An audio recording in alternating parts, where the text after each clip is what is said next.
ध्यान ना क्वेश्चन है कि 4s² - 4s प्लस कितनी है और इसका भी ज्ञात करना है शून्यंक का योग और गुणांक। शून्यंक का योग और ध्यान देना क्वेश्चन है 4s, तो 4s को आप लिख सकते हैं 2s और गुना कितनी 2s और हमको पुराना है 4s। कितना है 4s और इसको भी आप लिखोगे 2s माइनस कितनी है 2s प्लस कितना यहाँ तक कोई प्रॉब्लम।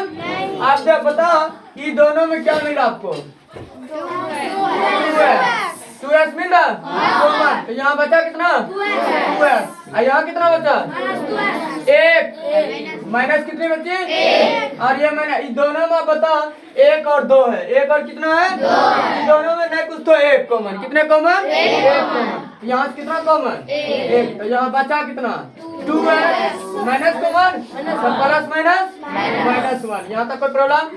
आप ध्यान देना ये दो बनेगा 2s माइनस 1 फिर 2s माइनस कितनी 1। यहाँ तक कोई दिक्कत। अब देखो तो जब पुनः कर दो जब 2s माइनस 1 इक्वल टू कितना 0 इसलिए 2s माइनस में तो उधर रहेंगे किसमें इसलिए s बराबर कितना 1/2 फिर पुनः क्या करोगे पुनः 2s माइनस 1 बराबर 0 बराबर कितने 0। इसको भी लिखोगे तो 2s ये माइनस में तो उधर जाओगे तो यहाँ तक कोई प्रॉब्लम।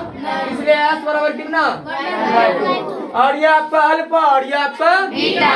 हमको क्वेश्चन कहा था कि शून्यंक का योग और यहाँ ध्यान देना कि शून्यंक का योग क्या आती है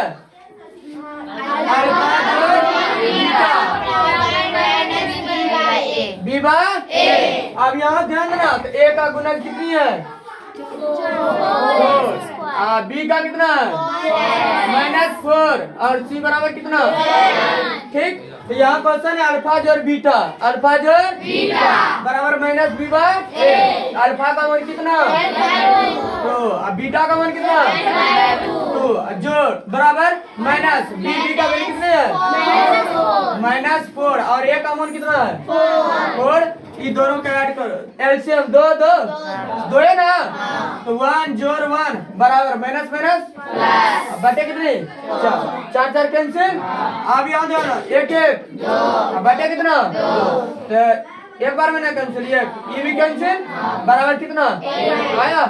और फिर ये तो आपका योग है ये आपका क्या और गुणांक योग और गुणांक याद करना। तो यहाँ ध्यान देना शून्यंक का कौन चीज शून्यंक का गुणांक या गुणांक अल्फा इंटू बीटा बराबर c/a कितने है तो अल्फा 1/2 मल्टीप्लाई 1/2 c का मान कितना है 1 और b a का मान कितना 4 1 2 दूनी 4 बराबर 1/4। क्या प्रूव हुआ यही था आपका शून्यंक का योग और गुणांक का सत्यापन। कोई प्रॉब्लम देख लो एक बार।